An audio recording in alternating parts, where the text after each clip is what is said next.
దుదిగో శపించబడిన పట్టణం. ఆ పట్టణంలో దేవునికి ఇష్టమైన కార్యాలు చేసేవాళ్ళు లేరు.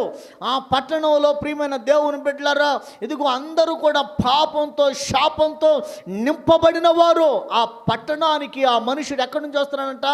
యెరూషలేము నుండి యెరికోకు దిగుతూ ఉన్నాడు, దిగజారిపోతూ ఉన్నాడు ఆయన. యెరూషలేములో ఉన్నతమైనటువంటి ఆ ఆత్మీయ వాతావరణాన్ని విడిచిపెట్టి యెరికోకు దిగిపోతూ ఉన్నాడు ఆయన, దిగిపోతూ ఉన్నాడు. సాతానుడు ఏం చేస్తాడంటే మన మైండ్లో, మన మనసులో ఏం చేస్తాడంట? గలిబిలు రేపుతూ ఉంటాడు. లేనిపోని కొత్త ఆరాటాలు నీకు రేపుతూ ఉంటాడు. ఇదిగో నీవు పతనమయ్యేటువంటి ఆలోచనలు నీ హృదయంలో, నీ తలంపులో సాతానుడు నాటుతూ ఉంటాడు, విత్తుతూ ఉంటాడు. దేవుని బిడ్డలారా, మనం గ్రహించే వాళ్ళంగా ఉండాలి, మనం వివేచించే వాళ్ళంగా మనం ఉండాలి. మనం ఎక్కడికి వెళుతున్నామో, ఏం చేస్తున్నామో, మనం ఏం మాట్లాడుతున్నామో, నేను మాట్లాడే మాట దేవునికి మహిమ తెస్తుందా, నేను వెళుతున్నటువంటి ప్రాంతం దేవునికి మహిమ తెచ్చే ప్రాంతమేనా అని మనం ఆలోచన చేసే వాళ్ళంగా మనం ఉండాలి. మనకు ఆలోచన లేకుండా మనం అడుగులు వేస్తే సాతాను చేతుల్లో చిక్కిపోతాం. మనం ఆలోచన చేయాలి. ఒక్క అడుగు ఆలోచన చేసి, ఆగి ఆలోచన చేసి మన నడక ప్రారంభించాలి. కానీ ఒక మనుష్యుడు యెరూషలేము నుండి ఎక్కడికి వెళ్తున్నాడంట? యెరికో మార్గానికి దిగి వెళుతూ ఉన్నాడంట. దిగి వెళుతున్న సందర్భంలో ఏం జరిగిందంట? దొంగలు పట్టుకున్నారంట అతన్ని. దొంగలు పట్టుకొని, దొంగల స్వభావం ఏంటి?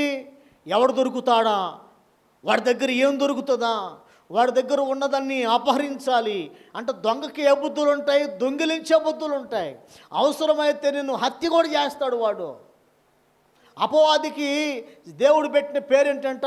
వాడు దొంగ, దోచుకొని వాడు అయి ఉన్నాడంట. దేవుని బిడ్డలారా, దేవుడు మనకు ఒక ఉన్నతమైన స్థాయిని దేవుడు ఇచ్చాడు. ఈ ఆత్మీయ జీవితంలో నీ స్థాయికి నీకు తెలుసు, నీ భక్తి నీకు తెలుసు, నీ విశ్వాసం నీకు తెలుసు, నువ్వెంత పరిశుద్ధురాలువో నీకు తెలుసు. అయితే మనం ఎప్పుడు కూడా మనకున్నటువంటి ఆ భక్తి ఉన్నత స్థాయి ఏదైతే ఉందో, ఆ లెవెల్ ఏదైతే ఉందో, ఆ లెవెల్ నుంచి నువ్వు కిందకి దిగజారకూడదు. అదే లెవెల్లో ఉండాలి. ఆ లెవెల్లో నుంచి ఏం చేయాలంట?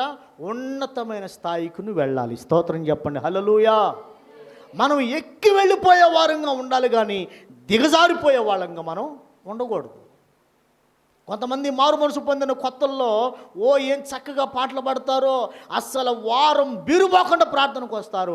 అందరికంటే ముందు ప్రార్థనలో కూర్చుంటారు. వచ్చి అబ్బా ఎంత భక్తి పరురాలు, ఎంత ప్రార్థన పరురాలు, దేవుని నమ్ముకున్న తర్వాత ఏమో దేవుని కొరకు జీవిస్తూ ఉంది, చచ్చిపోతే పరలోకం వెళ్ళిపోద్ది అన్నట్టుగా ఉంటారు. కానీ రాను రాను రాను రాను రాను రాను వాళ్ళ భక్తి ఏమైపోద్దో, వాళ్ళ పాటలు ఏమైపోతాయో, వాళ్ళ మారు మనసు ఏమైపోద్దో, వాళ్ళ ప్రార్థన ఏమైపోద్దో. అందరికంటే ముందు ఆదివారం అంటేనే త్వరగా పనులు ముగించుకొని త్వరగా రెడీ అయ్యి అందరికంటే ముందు దేవుని మందిరంలో కూర్చొని ఆరాధించేటువంటి ఆ బిడ్డలు ఏమైపోతున్నారంట? రాను రాను రాను రాను చల్లారిపోతున్న పరిస్థితులు, దిగజారిపోతున్న పరిస్థితులు. ఈ అంత్య దినాల్లో అదే కనబడుతుంది. అనేకుల ప్రేమ చల్లారిపోతుంది.